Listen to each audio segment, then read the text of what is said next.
Global Chief Information Officer, JPMorgan Chase & Co., please welcome back High-Tech Vice Chair, Managing Partner, Head of Technology Risk and Control for JPMorgan Chase & Co., Rosa Ramos Kwok. Thank you so much. And Lori, welcome to your first High-Tech Summit. Thank you so much for sponsoring this. We at JPMorgan Chase, as you know, are super excited. And I think you saw a little bit of our check-in. So I actually wanted to begin our discussion with you checking in so we could get to know about you and where you're from. Great, thanks, Rosa. And thank you so much for having me as part of the High-Tech Familia today. This is really quite an honor, and congratulations to all those that have been recognized, including yourself, Rosa, for the amazing accomplishments that you've all contributed.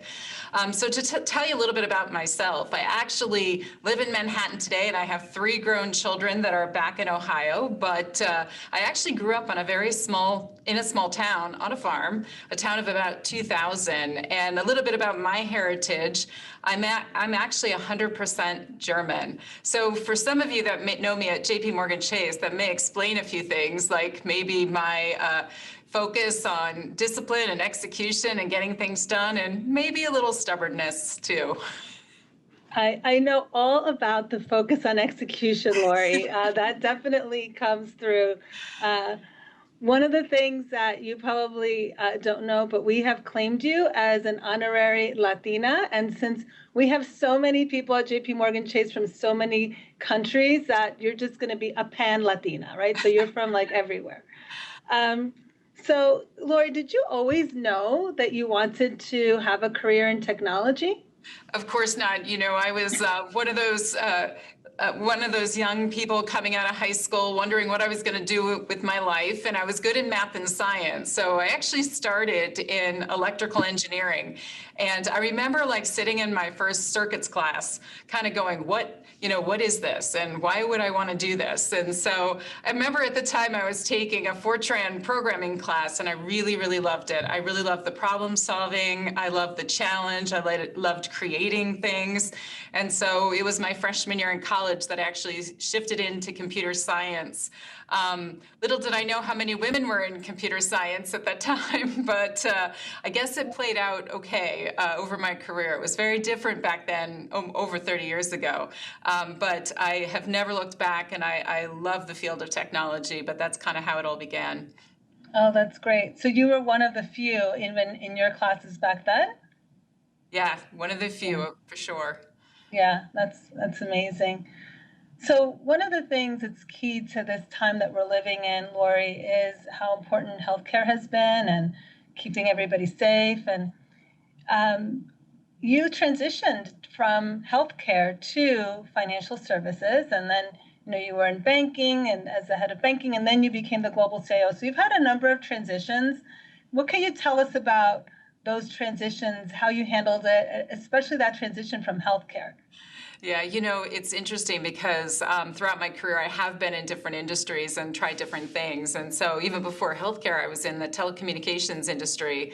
And so shifting from telecom, I saw someone in their introduction talk about that before cell phones existed. I actually was a software engineer that was writing some of the first behind-the-scenes software around mobile devices. And my kids don't understand how that could be possible. But I sort of was in that generation too. But anyway, so I went from telecom into healthcare, and it was time for me to make a career change. And so everybody sort of has their mentors, and we could talk some more about that. But I kind of asked my own little personal board of directors, was I crazy as I was thinking about this transition into financial services and the opportunities ahead? I think, for me, whenever you approach something new like that, yeah, there is a little bit of fear. Can I understand how to navigate through that? A little bit of doubt. But I think, the thing I always tried to face, I remember flying into New York the Sunday night before I started at JPMorgan Chase wondering, am I crazy? Again, I guess it turned out okay. But when you think about that transition, and when I even thought about, I think everybody needs to think about this, how do you sell yourself, even in the interview process, and sell yourself, convince yourself that something may be a good fit. And when I thought about it, if you think about telecom, healthcare, financial services, all are regulated industries, right? All of different regulators, but you have to think about how you drive innovation, how you can be successful in regulated industries, and how you create value for your customers in different ways. So there was a lot of things I learned in my career journey that I could apply across. I think all of us know that are in technology across various industries that many of the technology challenges we face are very similar. So you have that grounding point. And I worked in different industries that were a lot more focused. I was in healthcare through the implementation of healthcare reform. And so how you take a business and transform a business and make it much more of a consumer business, and while you're managing efficiency as well as effectiveness. You can't just manage efficiency, you have to manage both. And I came into JPMorgan Chase at a time where we were looking to strike a little bit more of that balance. And so I was able to leverage the core organic skills that I had learned how to manage through in my career around how to work in a regulated industry, how to drive innovation through that, how to apply and solve technology challenges at scale, and also, how to think about how to, with the size of the budget that I manage today, this is incredibly important that we think about how we create value for every dollar we invest. It's a huge responsibility with the size of our technology investment at JPMorgan Chase. Yeah, that's great. So about you, focus on execution, transitions, focus on what's in common, make sure you find the value and innovate as part of that. Stay focused on your customer. I would probably add to that because that's relevant in all those places, and talent. Good points for all of us. So I want to talk, and by the way, we're going to have some time for Q&A. So for those of you out there, if you have a question for Lori, get them prepared, and we're going to go to Q&A after Lori and I are done with our little fireside chat. So let's talk a little bit about technology and technology at JPMorgan Chase. So we have a very significant digital footprint. How has our digital journey been accelerated with COVID? Yeah, I would say a couple of things. First of all, as many other companies do, we've had an aggressive digital agenda. I think the COVID and working through the pandemic really put a spotlight on a couple of things. I think first and foremost, the importance of focusing on how do we prepare our employees for much more of a digital workspace of the place of the future.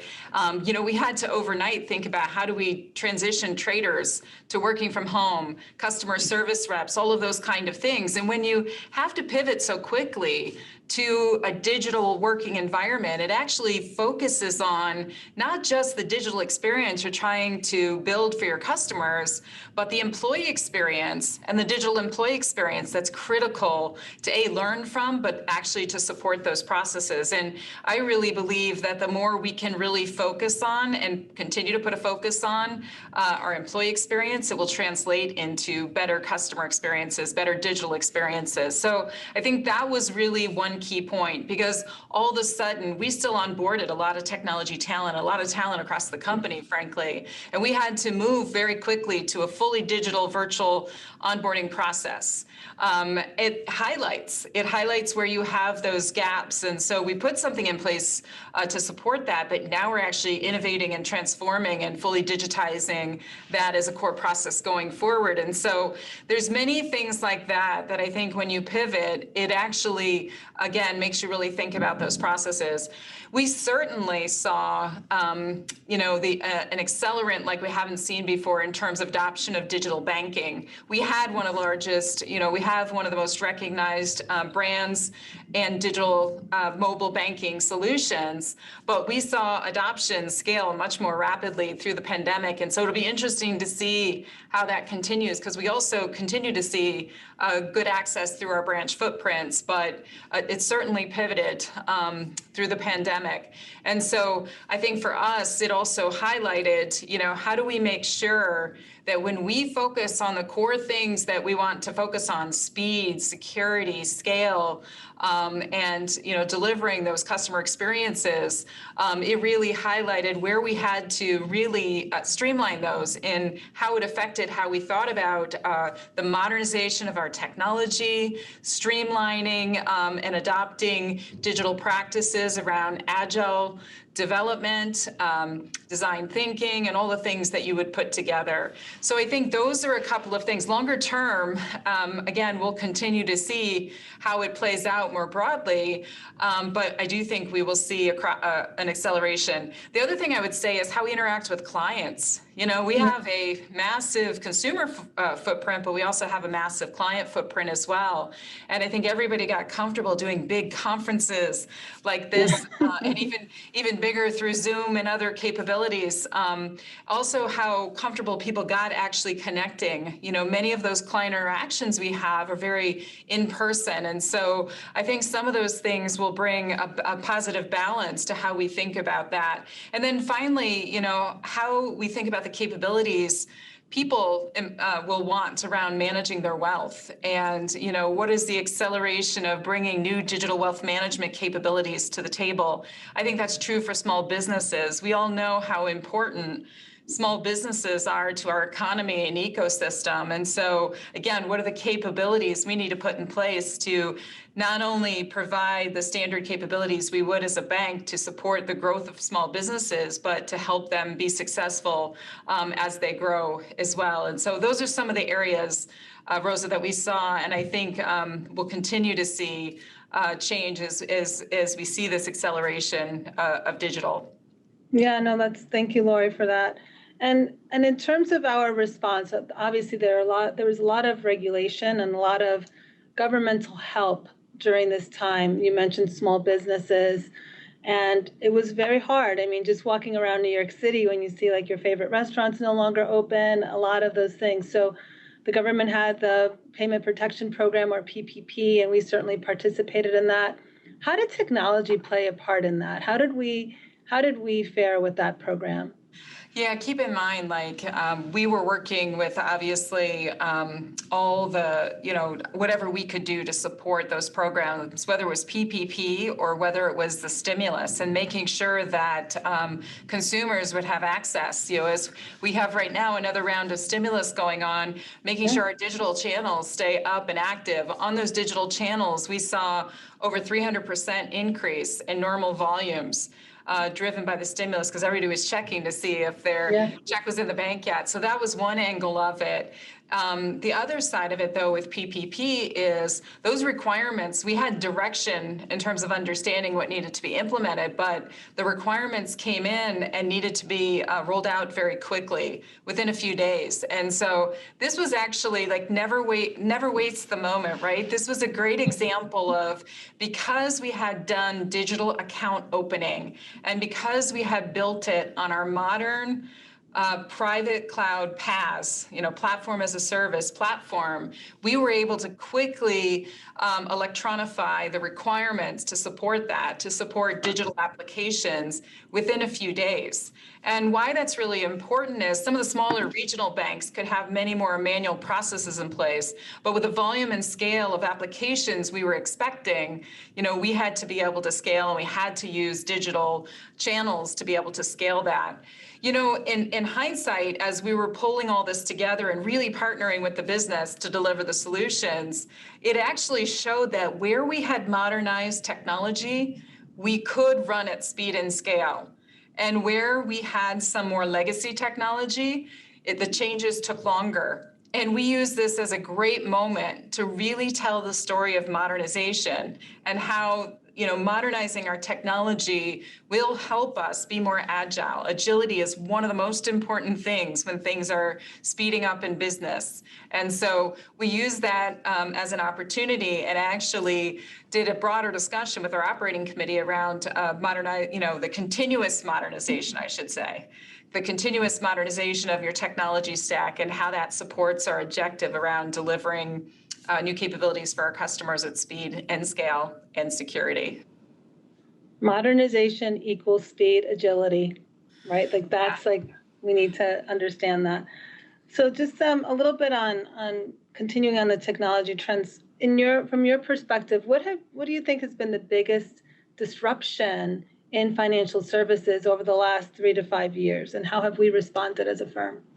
Yeah, there's always regulation that we have to navigate through. So if I put that just to the side for a minute, I would say the ongoing digitization. We know technology has disrupted this industry from the beginning of time, from the time that we had, systems on Wall Street or in the stock exchange to ATMs, right? We were one of the first banks to get, put in ATMs. We actually told the story of we were the first company to use in Manhattan to use Edison's light, right? So this over 200-year history we have at JPMorgan Chase. So long-term innovator.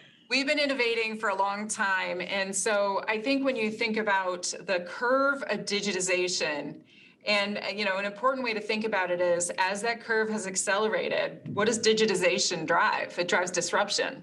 And so the speed and acceleration of digitization. Now, what has been behind that? What has been behind that has allowed companies like fintechs to scale and be successful?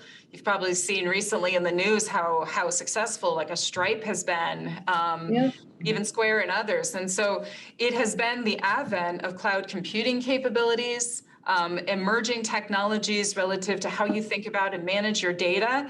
And so all of those technologies that have allowed the acceleration of the digital agenda and how you use your data and your insights to drive decisions and the agility you build into an organization, that is what's driving and also helping accelerate this digitization, which is driving some of this disruption, which is forcing us to become much more of an agile organization in response. And part of that agility goes back to the technology you need to support that agility.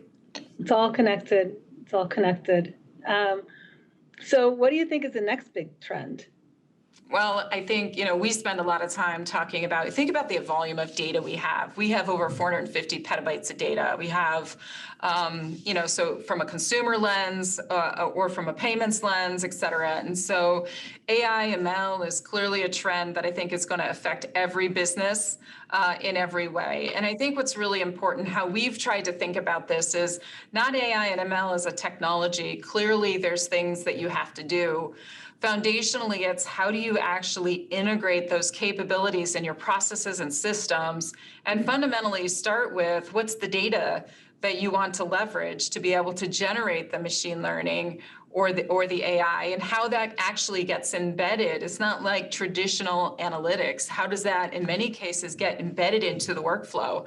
And so you really have to think about how it integrates, how it could transform your business processes, but also how it needs to be integrated in real time. So the serving side of it into your businesses and processes and flows. So we've been, as a result of that, like many companies, focused on our data strategy and the criticality of making sure we're evolving our data strategy so that we have the data and the information we need so that we can create the models and start moving towards more AI and machine learning at scale. So I think that's one. Clearly, it's hard to say one, Rosa, but that's a big one. And I think that's going to be the broadest implications.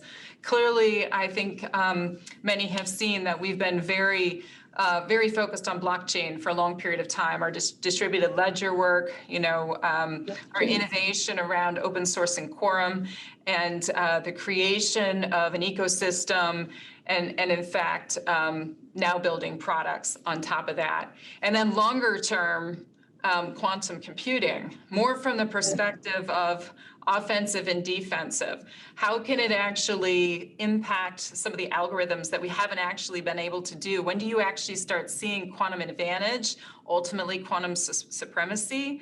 And then, of course, we have to worry about, because of the criticality of cybersecurity for us as a globally systemic financial institution, is the encryption component. And when you hit that quantum supremacy, when do we have to start thinking about having quantum safe encryption? And that's in the horizon of that 10-year period. So we're starting to work on that in the next couple of years to prepare the organization. So in that 10-ish range, when we hit quantum supremacy, quantum advantage is going to happen much sooner than that. And you've seen the various announcements that have been out there. Actually, with quantum, just one finer point is you have to worry about the maturity of the hardware, the maturity of the algorithms and the software that run on top of it. And so we're starting to see the hardware really start to mature at a faster pace than we were predicting. So it's really starting to head up the curve. And so we'll see over time how this plays out, but it's clearly a watch item for us. And we have a future lab of applied research and engineering where we focus on these things. And there's a reason it's not just the future lab of applied research. The engineering means we're actually starting to think about how would you take these new technologies and integrate them into how we would integrate them into our businesses. Yeah, we're going to hear more about that in the conference because we have a panel, JPMorgan Chase panel on that. So let's maybe, jump a little bit to diversity and inclusion. We're already getting questions, so we have to leave some time for that. This is primarily, high tech is in service to the Hispanic community and Hispanic executives and emerging executives in technology. So from a diversity and inclusion perspective, how important is that as a mission to JPMorgan Chase's mission? How important is diversity and inclusion? It's incredibly important. Diversity, inclusion, and I think you'll probably hear a little bit more about the equity side of it too. And I'm just so proud to be a part of a company that's committed $30 billion to this cause over the next 5 years to really address equality in the Black and Latinx communities. And so a lot more will be coming out from us in terms of how we're going to focus those efforts, but a massive commitment. We spend incredible time as part of the operating committee. I sit on the operating committee talking about our efforts around diversity and inclusion. In fact, we just had our employee opinion survey, and we actually included this year an inclusion index. And I think that was again, a really important point for us to understand. We all know we're committed to diversity, which has to be not only words, but actions. But how are we doing on inclusion? And we're very pleased with the initial results. With that said, we know we too have lots of work that we need to continue to do across all those fronts, and we're committed to doing it. And so we all really track the progress of us as leaders on all those fronts. Are we building a diverse organization? I'm very proud to say that in all categories in global technology last year, we increased representation year on year, but we clearly have more to do. And in technology in particular, we have a lot to do. And those are things that we can work across communities to help solve because that's a gap much more broadly. Absolutely. And we can work with high tech on that, right? So great. So I know we have some questions. So I want to just go to, maybe some parting words of wisdom. Maybe you could touch on some of the influences in your career. You talked about mentorship as you were talking about the transitions. You heard about our emerging executive program that we have. Some of our own employees have been through that. What do you think about that? How have they influenced your career? And then maybe also leave us with some words of advice from your perspective before we jump to questions. Yeah, I think it's so important to have people that are your advocates, and not only mentors, but supporters and advocates. And, it's interesting. It's probably a good lesson learned for me, too. I think I had an advocate, fortunately, early on in my career as CIO that looked at me when I was a couple levels down back in the healthcare days and said, someday you're going to be the CIO of this firm. And I kind of looked at her stunned, and it was an interesting moment because, and very reflective for me, because I realized, not at that moment, but down my career, that she saw something in me I didn't see in myself. And so what's always important is to make sure you understand your skills, your capabilities, what's important to you. Like, only you can define your own success. And I think it's so important, but it's also important that you're really aware of what your capabilities are. Then you can define how you want to apply them and how far you want to go up in, your career as a result of that. And so I just think it's really important. And so it was great advice for me when I was making the decision of whether I wanted to make the leap into financial services 7 years ago. And I'm so glad that I did. We're glad that you did too. I reached out to my personal board of directors. There was a woman I had stayed connected with in the healthcare space, she tends to focus on board work. And I just connected with her the other day, and I said to her, Sarah, do you remember when I called you about coming, if I should go to JPMorgan Chase? And she said, yeah, I was the only one that probably told you, yes, you should, absolutely. And I said, yep, I remember that. So again, I think it's those advocates for you. The reason I always call it a personal board of directors, it's just like any board of directors, you have diverse perspectives from your own that challenge you and make you think about, what's possible and see things differently than you would see it. If you have supporters and advocates and mentors that are just like you, you're not going to get pushed along as much. So anyway, that I think is important as well. Parting words of advice, I think as all of you think about leadership, first of all, you have to have a vision. Like if you want people to follow you, what are they following? So paint a compelling vision, help people just realize that everyone won't necessarily see that vision right away. So how do you have the patience to bring people along on that journey? Really be empathetic and care about people. I think the past year highlighted that more than ever. I mean, one of the things I talked to the global technology team here at JPMorgan Chase about is I felt us become a much more empathetic organization. And I think it really matters. And I think it really matters when we think about when you're in a situation, a little phrase I always remind myself, and sometimes I have to remind myself twice, is assume positive intent. How many times do we get stuck in little situations because we thought we interpreted something in one way? Assume positive intent, have a conversation with someone, do it quickly, don't allow the back channels take over. And it's just really important. I think that comes from my directness. Again, one of the German traits I'm really proud of.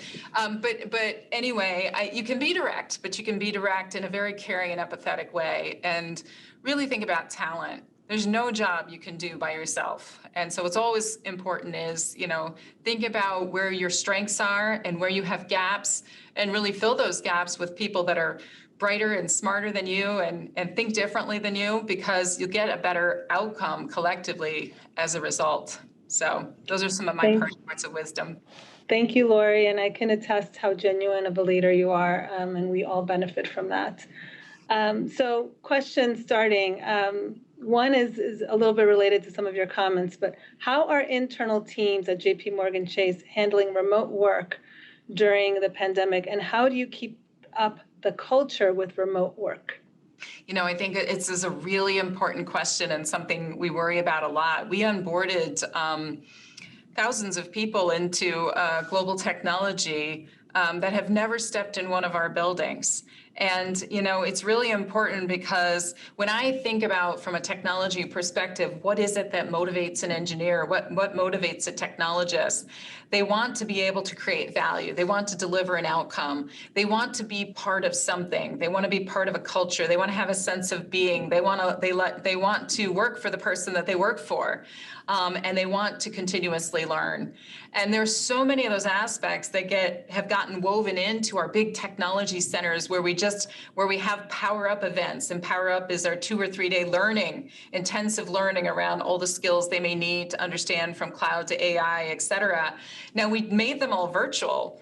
But I miss being present with the teams when they wrote songs and sang songs, and the cheering and you just create a different culture. So I think what's important is you think about the ways that you can deliver the core elements, the connectivity you have to maintain with people. It may not be the same because you can't walk down the hall. But let's not forget, if you have colleagues in Hong Kong and something's going on in Hong Kong, are we reaching out and we calling them? Like really being aware of the environment that people are in, and just reaching out and calling, because the thing I think that's hard that you miss is the bumping into each other in the hallway. And you can see it on somebody's face if they need help or they have a question. And so I think that's really important. So really staying focused on the culture, reaching out to people, create that sense of being, create that culture, talk about it, be transparent and open about it. And I think we're all going to figure out how to navigate into much more of this hybrid world going forward. But what are the things that make sense we come together for? And what are the things that, people can do remotely that integrate better into their own personal lives? Lori, one of the things that I think you do really well is that you're very present at every meeting, at every time. You're just very present, and that's so important also during this time.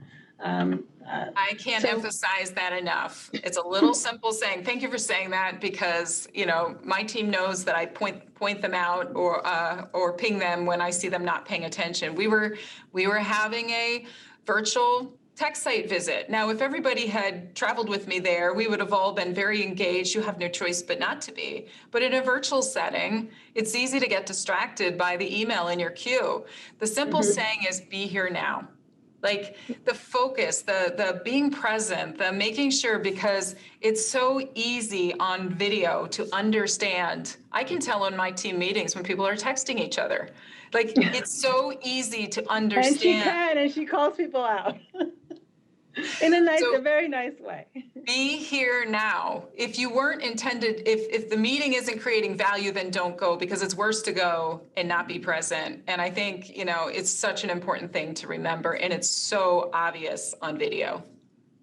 Lori, what podcasts or resources do you use to follow and to keep up with technology trends? It depends on my mood. So lately I'm listening to things like Cloudcast. I always listen to A16Z, McKinsey's work, because I like to think, when you compartmentalize what are the things that I like to focus on, I like to listen to Tech Meme Ride Home, just because that's kind of the key technology news of the day, because I might have missed something. And for context, I walk to work about 1.5 miles each way. And so I have a good 30 minutes for podcasts. So I keep up with Bloomberg Business. I obviously pay attention to what's happening in financial services. So if I'm in the mood for that, there's a set of those things. If I'm in the mood for strategy, I'm listening to the McKinsey casts of the world and those kind of things. And then sometimes I listen to the hardcore developer things. What are the next things happening? And CyberWire is another one I listen to, what's going on in cybersecurity. You can imagine in my role, I have to constantly be learning.